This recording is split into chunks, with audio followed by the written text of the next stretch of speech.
Good day, dear listeners. Steve Preda here from the Management Blueprint podcast. And my guest today is Ian Schnoor, the Executive Director at the Financial Modeling Institute, or FMI, and the President and Founder at the Marquee Group, a leading financial modeling, training, consulting, and accreditation provider for finance's most important decision-making tool, the spreadsheet-based financial model.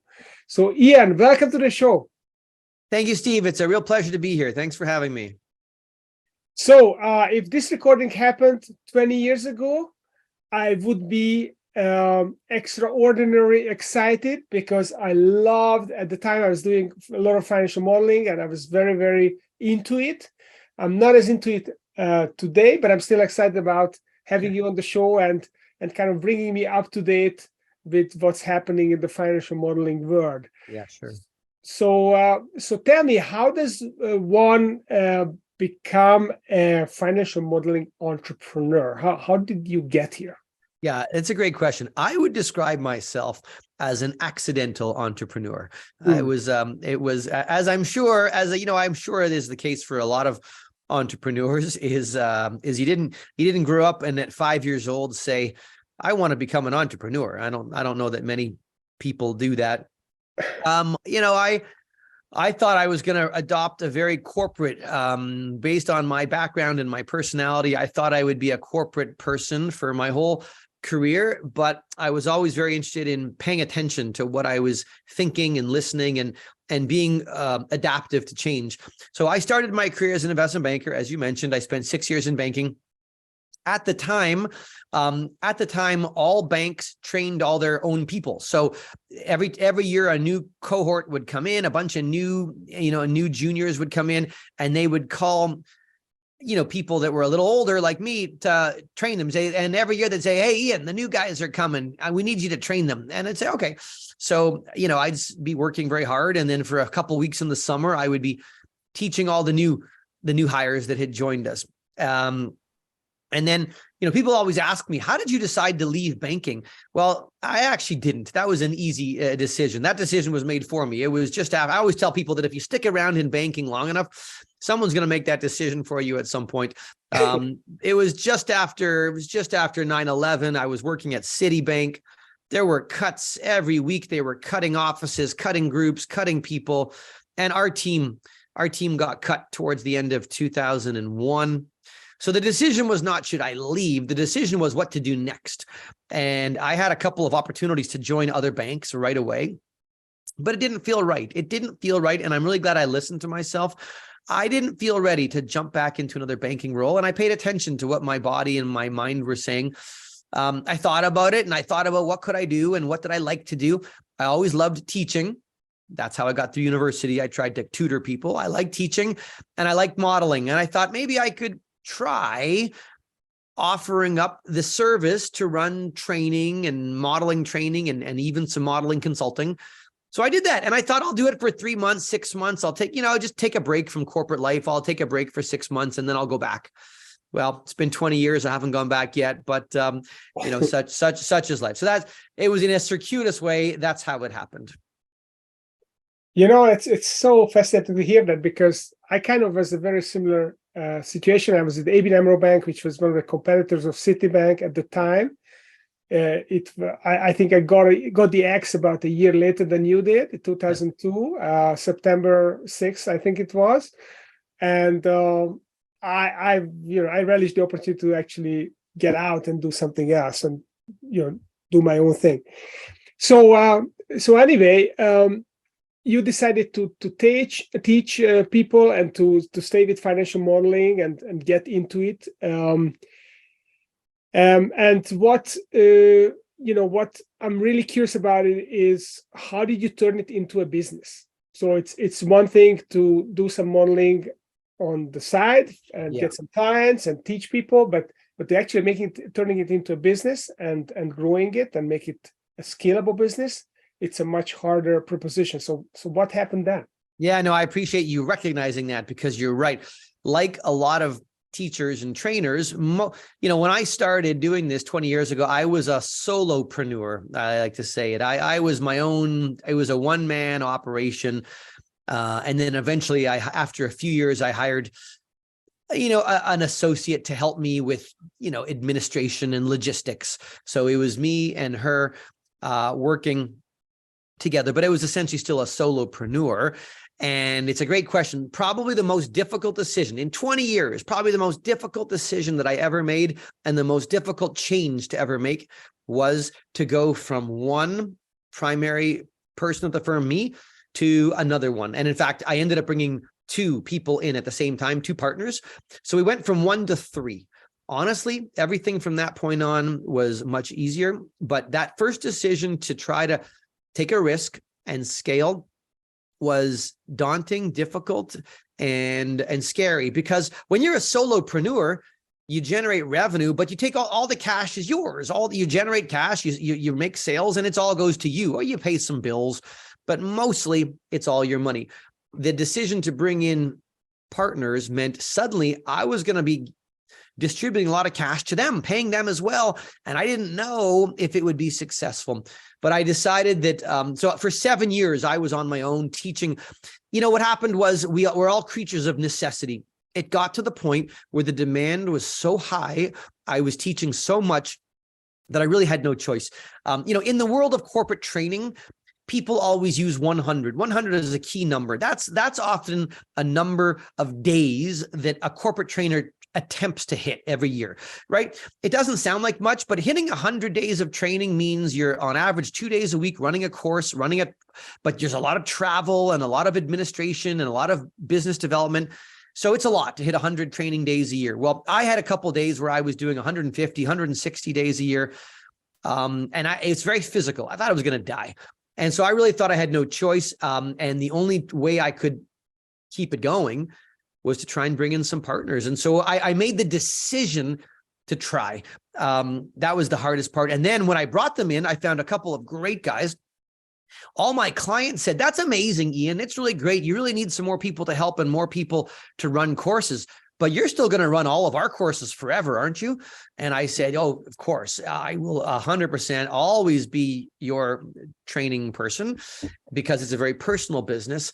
But, through a very deliberate, gradual process, I would bring them with me and I would teach courses and they would come with me and they would help. And then they would teach a little bit until after a while, the students and the clients said, "Oh, you guys are all great. Who's coming next time?" And then we knew we had permission and they didn't care. You wanted to make sure that they were getting the right quality. So that was it. And from there, mentally it became much easier to start adding more people and to start scaling up. So it's a good segue to the next topic that I'd like to talk about, which is about attracting and keeping great employees. Right. For a professional service firm like you, it's highly critical. This is all you have, basically your people and your know-how. Right. And if you can keep your people, then you can grow. And if you churn your people, then you basically are treading water. That's right. So what is your secret of attracting great people and then keeping them? It's an excellent question because, as you just said it yourself, it is the lifeblood of any good service organization is the right people. Bringing them in, training them, recruiting them, treating them well. So there's a few things I have done. And I knew that would be difficult because there's not many people doing what we do.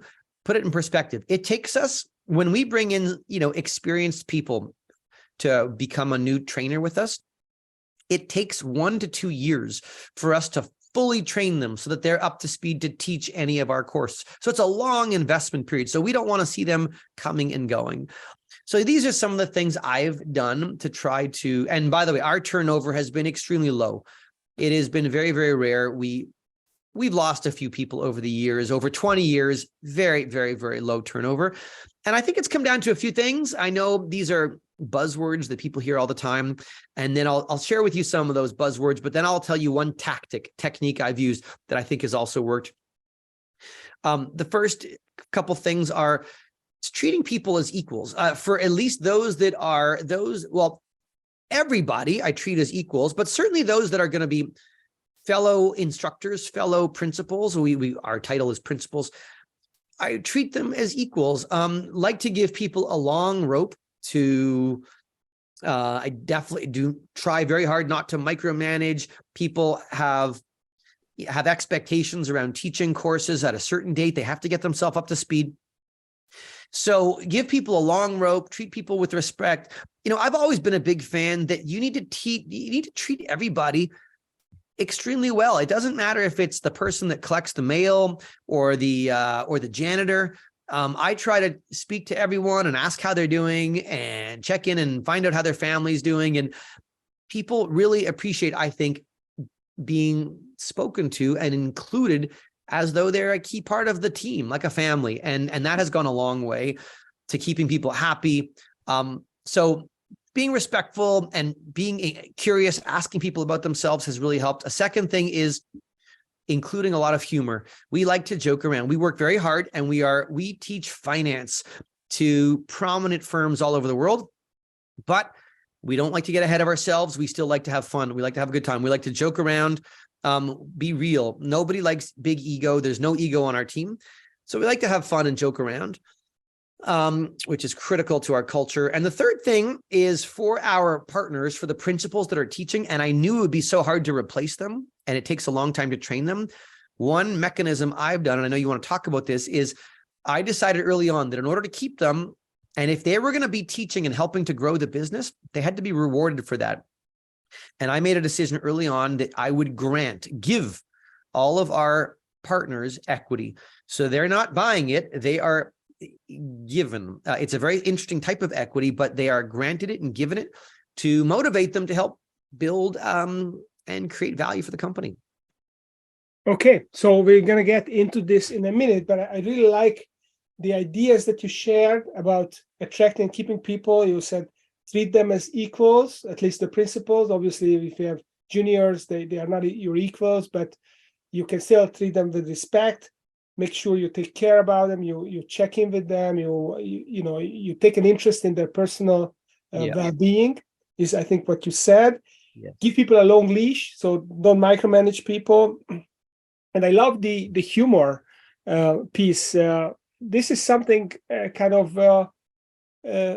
find myself as well to lose maybe a little bit, lose attention on it. But it is really important to keep things loose. Don't take us ourselves too seriously. Self-deprecating humor is a really good oil. And then finally, you said to grant equity to partners, which is pretty unique. I mean, some people do it, but it's definitely not an obvious thing, and it's not an easy thing. I did it myself. It worked really well initially. Then during the financial crisis, it didn't work at all. But I don't want to get into it. What I'm curious about is how you do it, and what is your special brand of equity grants, and how you then share the control over the business. For sure. And it's a great question. So as I mentioned, I believed early on that if I was going to bring in, a lot of entrepreneurs are scared to reduce their own equity stake, and they want to stay at 100, and they're afraid to dilute themselves below 100. A very small number of them are able to achieve growth, and they're able to, but in a lot of cases they can't. And I kind of said to myself, I would rather own 25% or whatever. I would rather own a small percent of a much bigger company than 100% of a company that is that's not worth much. I mean, 100%, last I checked, 100% times 0 is still 0. So I thought that I'd be better off trying to own a smaller piece of a bigger pie. And but what have I done? What did I do to make sure that would work? A few mechanisms. First of all, I knew there was a chance that I could become, at some point, I knew that I could potentially be diluted below 50%. And I had heard stories of people who diluted themselves below 50, and then all the partners ganged up on them and kicked them out. So I put in place some mechanisms in our shareholder agreement that no matter what percentage I get to, I still have some veto rights over some pretty key critical decisions, like an acquisition or raising equity or replacing me. So there are certain things that I still need, I can't, there are things I can't do all by myself, but they can't, the rest of the team can't, move forward on certain things unless, I'm along with it. And so that's a critical veto capability was important. The second thing is I wanted people to know that if they're being given equity, it's not forever, meaning equity is in a small private company. Equity is only worth something if one day you can sell it and somebody wants to buy it. And so if we're building a firm together and then one day we can sell it together, then everyone will benefit. But if you choose to leave, it's not like a public company where you're granted public shares and you got your stock as a reward for your work and you get that stock, if it vested, you have it forever. It's not like that. We have to keep building and working every single day. So if someone leaves, basically their equity is lost. What happens is it flips into, so it doesn't disappear to zero, because if it went to zero, that would negate any value that they had built. They might have been with us for 10 years and left. What the mechanism is, if someone leaves, their shares roll and flip into a class of preferred shares, a different class of shares, and they get frozen.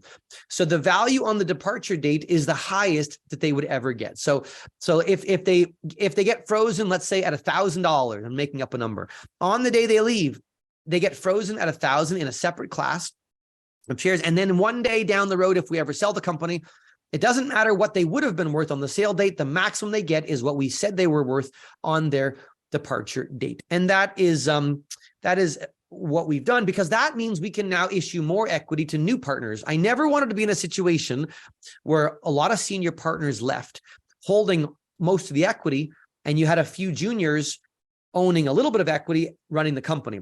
The company wouldn't survive. So that was why I put in place that mechanism. Yeah. It's a very interesting topic, because I've seen companies where there were two partners and one of them was generating all the business, had all the connections, the other one, and wanted to grow the business. And the other one was kind of looking at it as a lifestyle business, didn't want to grow, didn't want to work as hard, didn't control the relationships. And in fact, if the passive partner wanted to sell their stake, it would have been worth more than if the active partner would have wanted to sell their stake, because anyone would have bought the passive stakes because there was a driver in the business left. Right. But no one would have bought the active stake. So it was totally unfair that the one who did all the work had a useless equity stake. So definitely. And sometimes, sometimes things like that happen, but it actually goes to show that in a small private company, value is not nearly as liquid and transparent as it is in a public stock where there's a huge market of thousands of buyers and sellers. In a small company, the value can spike or collapse based on, one or two people coming or going, or one customer coming or going. And so for sure, I can see that. And the passive partner is getting a good deal. He rode on the coattails of the active guy, and makes sense. Okay, so let's talk about your business. Let's talk about financial modeling. Yeah, great. Spreadsheet. So why do you consider this one of the most important financial skills in the 21st century? Yeah, right. Is it something that everyone should be able to build a spreadsheet model? Yeah. Well, it's a great question. In the world of business, and I say this all the time, financial modeling, as you just said, financial models and financial modeling, financial models have become the most important tools in the world of finance, and financial modeling has become, one of, if not the most important skill for business professionals. And why is that?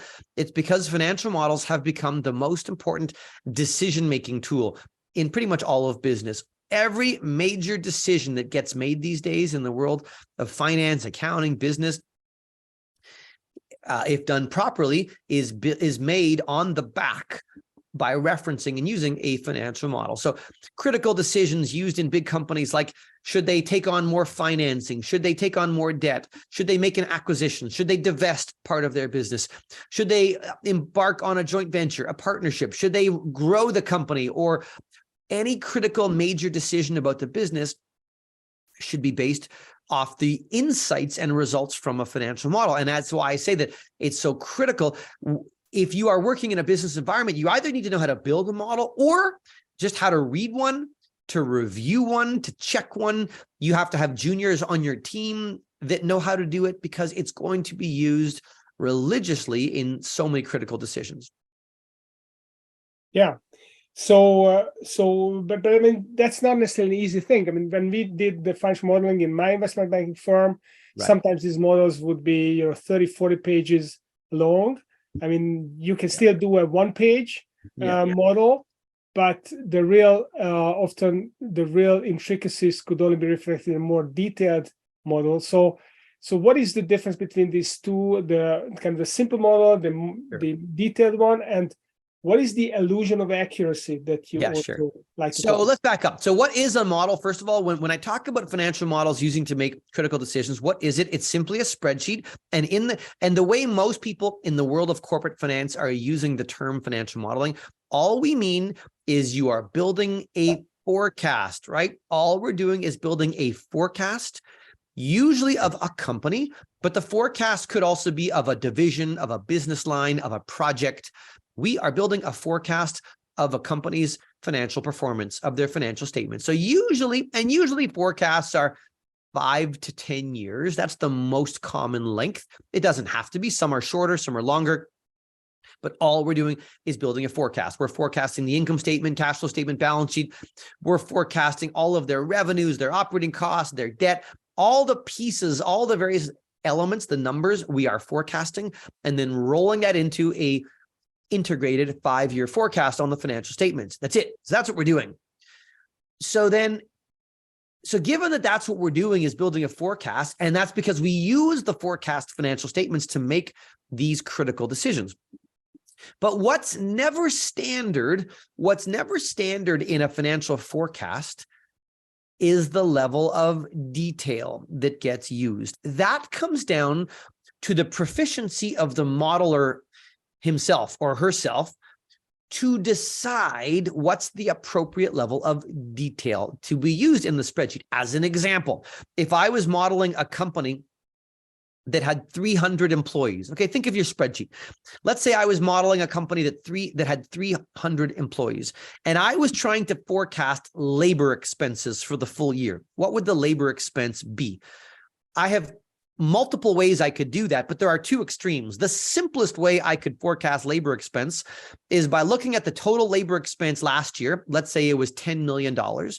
And I could say, let's assume that we're not going to grow much and that the labor expense will grow by 3% and it'll be 10.3 million. So I could have one line item and take labor expense last year and grow it by 3%. That's one extreme. The other extreme is if I have 300 people, I could have every single person at the company in their own row on the spreadsheet, right? I could list the CEO. Let's say the CEO is Steve. I could say Steve and then have Steve's salary in one row. And in the next row, I could have Ian. Let's say I'm the CFO, Ian, and I have Ian's salary. And then I could list all 300 employees in 300 rows and their salary and their benefits. And I could forecast each person's salary into the future. And I would have 300 rows. So I could arrive at the total labor cost by doing it in one row or 300. And if you have 5,000 employees, it would be 5,000 rows. You get the idea. The goal of a good modeler is to say, what's the appropriate level of detail for me to make an optimal decision? Do I really need to have all 300 employees listed in the spreadsheet? Does that help? Does it make me make a better decision? Because if not, that's what I would refer to as an illusion of accuracy. Having 300 rows in the spreadsheet, just because you have the data, doesn't mean you're going to make a better decision. If those 300 rows add up to $10.3 million and I had the same number in one row, that doesn't mean I'm going to make I actually might make more mistakes that way. Mm-hmm. But people often have excessive detail in spreadsheets, which leads to this illusion of accuracy because you got all this detail, but it doesn't mean it's any more insightful at giving you a better direction, a better answer. Yeah, no, that's absolutely true. And the more detail you have, the more risk of error you have. Totally. And with a financial model, it's a very risky business. I remember when we were doing it in my firm, and when I delegated, finally I let go of financial modeling and delegated to my colleagues. What I still kept doing for a while is looking at charts. So I asked them to make charts of all the of the financial statements, and then I was looking at, any jumps in the charts, so I can look at the details, understand, and big picture, and then I kind of kept increasing the distance between the details and the big picture, and eventually I said, okay, these guys got it. But the illusion of accuracy is real, and sometimes, I was into this detailed modeling, and these days I just go to the whiteboard and says, okay, what is going to be our revenue? What's going to be our gross profit? And we talk about margins. Sure. What's going to be our overhead? And doing a simple back of the envelope kind of calculation can be very, very powerful, because people actually get it. Right. And then they start thinking about, okay, so it's, there is a break-even point here, and That's what right. are the scalable expenses? What is our overhead, and what do we do with these lines on the financial statements? Totally. So what I'd like to ask before we wrap up here, I'd like to ask you, what has happened in the last 15 years since I've been out of modeling and been kind of distant from it. What has happened that is this kind of a static field other than Excel, becoming more sophisticated? Sure. Are there things happening, or it's pretty much the same as it was? Both. Both. It's dynamic and somewhat static at the same time, which is nice. It's changing, but it's not changing so fast that you become a dinosaur. Honestly. So you tell me, can you remember any public companies you looked at when you were a banker many years ago? Are there any public companies that you remember looking at? Well, I was my business was in Hungary, so we looked at MOL was one of the public companies, a big oil and gas company. Yep. Aegis was a big pharmaceutical. There was OTP, Sure. a big bank. It was a public. Is it still public? Well, OTP is and MOL is. I don't know about Aegis. So let me just put it in perspective. Let's say we were looking at MOL, or let's say we're looking at Exxon in the United States. Let's say we're looking at Exxon Mobil. If you looked at Exxon's financial statements last year, if you looked at their financial statements last year, or you looked at MOL's financial statements last year, and then you pulled up the financial statements from 20 years ago or 30 years ago, they're going to look almost exactly the same. There will be different disclosure rules have changed. Of course, now companies have provided more disclosure. But the financial statements themselves, would you agree, the way the income statement is laid out is the same? They still have revenues and operating costs and depreciation expense and interest. The balance sheet has the same line items on it. So part of why, in modeling, we're forecasting a company's financial statements. The discipline of accounting has not changed that much. If you look at an SEC, pick Walmart. If you look at Walmart's financial statements, their 10K, their annual report last year or 20 years ago, looks the same. The SEC filing hasn't changed. And our job as modelers is to forecast based on looking at the most recent actuals. So because the accounting and the actuals haven't changed radically, the forecasting hasn't not changed radically. Yes, now companies have to report operating leases on their balance sheet. And of course, there are some accounting changes, but not millions. There's a few changes. So in that way, modeling is not a whole lot different today, because we're still starting with the historical financials, and the rules around accounting are a little different, but not radically. The 10Ks look similar. Where has it changed? As you mentioned, technology has improved. Models can be much bigger these days, because back in our days, when you and I were younger, you couldn't make your spreadsheet too many rows, because then it would crash. It would be too big, right? Now, models can be huge. Spreadsheets back in our day used to have 65,000 rows, which is a lot, but not massive. Now a spreadsheet has 1 million rows and it works faster. So there's a bunch of features and additional technological skills in Excel that allow us to have more flexibility, more capability, but it's incremental. I would not say it's earth-shatteringly different. It's incremental change. Visualization, putting visualization on top of models to build really beautiful graphs, charts, visualization outputs is newer. It's nice. But by and large, if you could model 20 years ago, it's not radically. You could still pick it up very quickly again today. Okay, that's very reassuring. So I'm glad I didn't lose all my expertise yet. So I mean, you are in the business with the Financial Modeling Institute, obviously, to do certifications. So if people want to become proficient in modeling or want to be an expert, you've got different certifications. Right. So what are the benefits of obtaining a certification? Yeah. Well, yeah, it's a great question. So as we talked about, we are in a day and age, given a bunch of I think that what happened is because of a bunch of the financial crises over the last 10, 15 years, there has become a heightened expectation around rigor, around the discipline of strong analyses. Nobody wants, no CEOs and CFOs, they do not want to be caught off guard by an analysis that's uncertain, that's not working well. Everyone is looking for higher quality analysis because they don't want to get in trouble, which means they need people who can build these analysis and make sure they're right, make sure that they're not, having filled with all sorts of errors and problems. So because organizations are looking for people who have strong modeling skills, the only way to prove it would be to have an independent accreditation that says you have excellent modeling skills. And before the FMI was around, there was no way. There was no way in the world to prove it. And today, the FMI is the only way to independently prove it. Yes, listen, there's a bunch of training firms and you can buy their courses and they'll give you a badge. Those badges are always completion badges. There's nothing really rigorous. The FMI is the only organization where you have to sit a 4-hour proctored exam and build a financial model from scratch with no resources, no internet. And if you can pass that, our graders grade it manually. If you can pass that, we can prove and validate to the whole world that you have excellent modeling skills. You can build a forecast of a company. That's our level 1 AFM program, the Advanced Financial Modeler. And it's the only way to do it. So we need it. This is needed because employers are looking for it. And this helps them know. Yeah.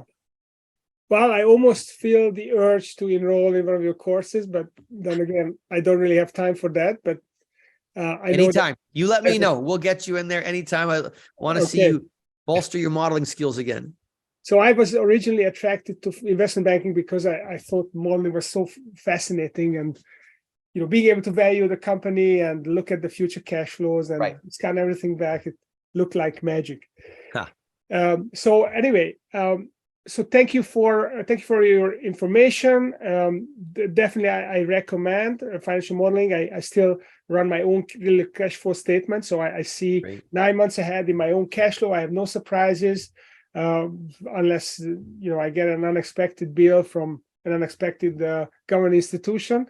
I'm pretty much know what I'm looking at. If I'm going into the red, I know well in advance. I know that I have to work harder to make sure things go back into black. So definitely recommend it.